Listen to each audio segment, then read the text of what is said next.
Next law है जी हमारे पास distributive law of multiplication over addition. यानी हम लोग पहले दो मैट्रिसेस को ऐड करेंगे और फिर उसको मल्टीप्लाई करेंगे, और this should be equivalent to अगर हम लोग दो मैट्रिसेस को मल्टीप्लाई करके आपस में ऐड करें। देखते हैं, इसमें भी हमारे पास आगे से दो पार्ट्स हैं। फर्स्ट पार्ट है A multiplied by B plus C is equal to A B plus A C. ये हमारे पास लेफ्ट डिस्ट्रीब्यूटिव लॉ है। और सेकंड है हमारे पास A plus B multiplied by C is equal to A C plus B C. ये हमारे पास right distributive law है। हम लोग दोनों को प्रूव करेंगे, और इनको प्रूव करने के लिए हम लोगों ने तीन मैट्रिसेस लिए हैं, matrix A, matrix B, matrix C. तीनों का ऑर्डर 2/2 है। पहले हम लोग लेफ्ट डिस्ट्रीब्यूटिव लॉ को प्रूव करते हैं, that is A into B plus C is equal to A B plus A C. इसकी लेफ्ट हैंड साइड देखते हैं, which is A into B plus C. पहले हम लोगों ने राउंड ब्रैकेट को सॉल्व करना है, यानी हम लोग बी और सी मैट्रिक्स को ऐड करेंगे। दोनों का ऑर्डर सेम है, इसलिए they are conformable for addition.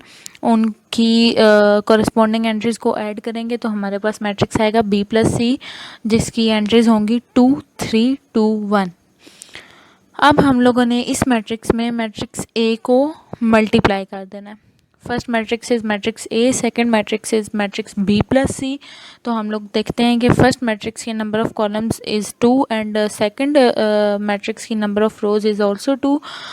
So both matrices are conformable for multiplication. इनको मल्टीप्लाई करने के लिए हम लोग पहले मैट्रिक्स ए की फर्स्ट रो को मैट्रिक्स बी की फर्स्ट कॉलम के साथ मल्टीप्लाई करेंगे, फिर मैट्रिक्स ए की फर्स्ट रो को मैट्रिक्स बी प्लस सी की सेकंड कॉलम के साथ मल्टीप्लाई करेंगे। सिमिलरली फिर हम लोग मैट्रिक्स ए की सेकंड रो को मैट्रिक्स बी प्लस सी की फर्स्ट कॉलम के साथ मल्टीप्लाई करेंगे, और फाइनली मैट्रिक्स ए की सेकंड रो को मैट्रिक्स बी प्लस सी के सेकंड कॉलम के साथ मल्टीप्लाई करेंगे। तो रिजल्टिंग मैट्रिक्स जो हमारे पास आएगा, it will be called matrix A into B plus C, और उसकी एंट्रीज होंगी हमारे पास 10 9 -2 -3, और ऑर्डर होगा 2/2। फिर हम लोग इसकी राइट हैंड साइड चेक करते हैं। राइट हैंड साइड है हमारे पास ए बी प्लस ए सी। पहले हम लोगों ने A B matrix find out करना है, फिर हमने matrix A C find out करना है, और फिर उन दोनों मैट्रिसेस को ऐड कर देना है। मैट्रिक्स ए बी हमारे पास ऐसे आएगा कि हम लोगों ने मैट्रिक्स ए को मैट्रिक्स बी के साथ मल्टीप्लाई करना है। First matrix will be matrix A, second matrix will be matrix B. इन दोनों मैट्रिसेस को मल्टीप्लाई करने के लिए पहले हम लोगों ने इनकी कन्फर्मेबिलिटी चेक करनी है।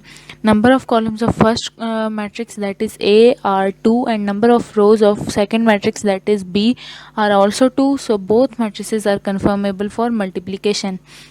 स्टेप 2 में हमने इनको मल्टीप्लाई करना है, जैसे हम पीछे करते आए हैं। तो मैट्रिक्स ए बी आएगा हमारे पास, जिसकी एंट्रीज होंगी 9 5 0 -1, और ऑर्डर होगा 2/2। इसके बाद हम लोगों ने अब matrix A C find out करना है। मैट्रिक्स ए सी को फाइंड आउट करने के लिए हमने मैट्रिक्स ए को मैट्रिक्स सी के साथ मल्टीप्लाई करना है। फर्स्ट मैट्रिक्स हमारे पास मैट्रिक्स ए है, सेकंड मैट्रिक्स हमारे पास मैट्रिक्स सी है। इसके लिए हम लोग फर्स्ट स्टेप में मैट्रिक्स ए के नंबर ऑफ कॉलम्स चेक करेंगे, that are 2, and matrix C की नंबर ऑफ रोज चेक करेंगे, दैट आर ऑल्सो 2। इसलिए both matrices are conformable for multiplication. और स्टेप 2 में हम लोग इन दोनों मैट्रिसेस को आपस में मल्टीप्लाई कर देंगे, जैसे हम लोग करते आए हैं। तो हमारे पास रिजल्टिंग मैट्रिक्स आएगा, which will be denoted as matrix A C, whose entries will be 1 4 -2 -2, and its order will be 2/2।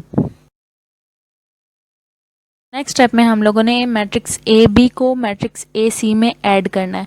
दोनों मैट्रिसेस के ऑर्डर हमारे पास सेम है, दैट इज़ 2/2, इसलिए they are conformable for addition. इनकी कॉरेस्पॉन्डिंग एंट्रीज को आपस में ऐड करेंगे तो रिजल्टिंग मैट्रिक्स आएगा हमारे पास A B plus A C, whose entries will be 10 9 -2 -3, and its order will be 2/2. Now we note that left hand side was A multiplied by B plus C, whose entries were 10 9 -2 -3. It is equal to the right hand side, which is denoted as AB plus AC, whose entries are also 10 9 -2 -3. both matrices have same corresponding entries and have same order. This means that left hand side is equal to right hand side, which implies that left distributive law of multiplication over addition also holds.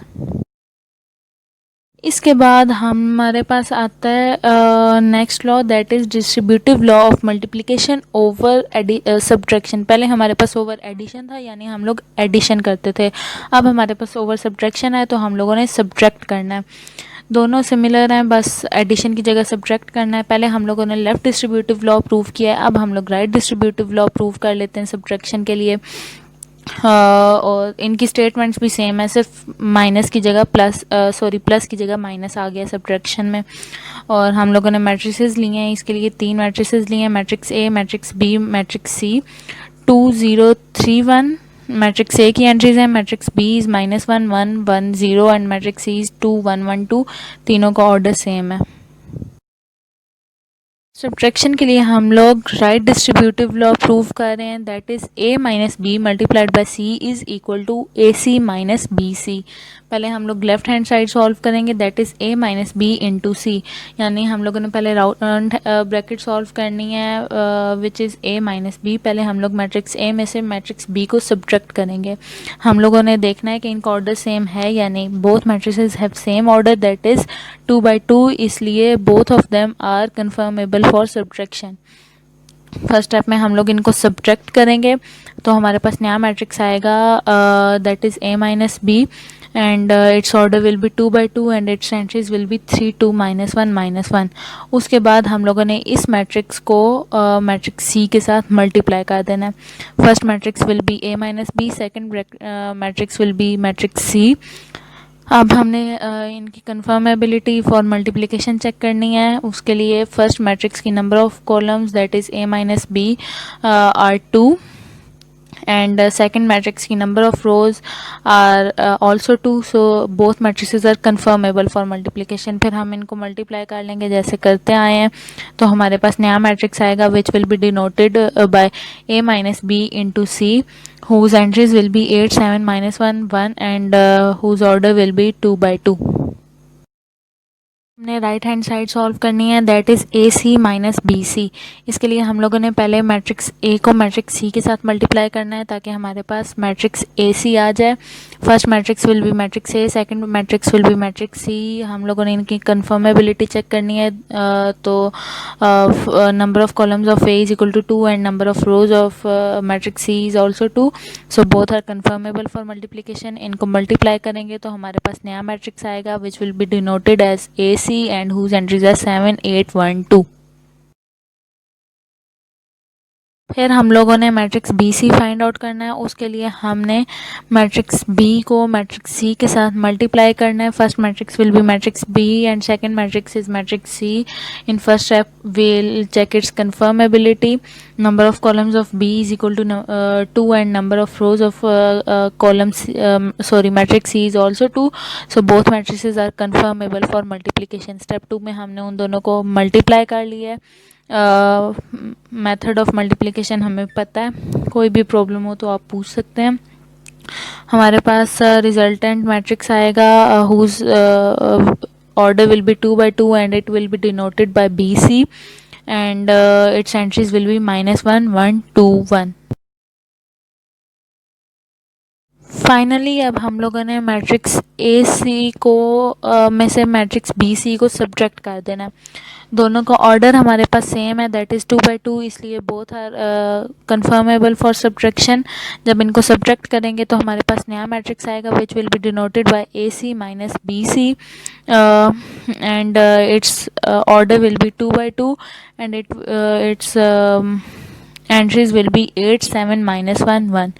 We note that left hand side और right hand side दोनों के matrices दोनों के resulting matrices का order भी same है और corresponding entries भी सेम है, इसलिए left hand side is equal to right hand side which proves that right distributive law of multiplication over subtraction holds for matrices.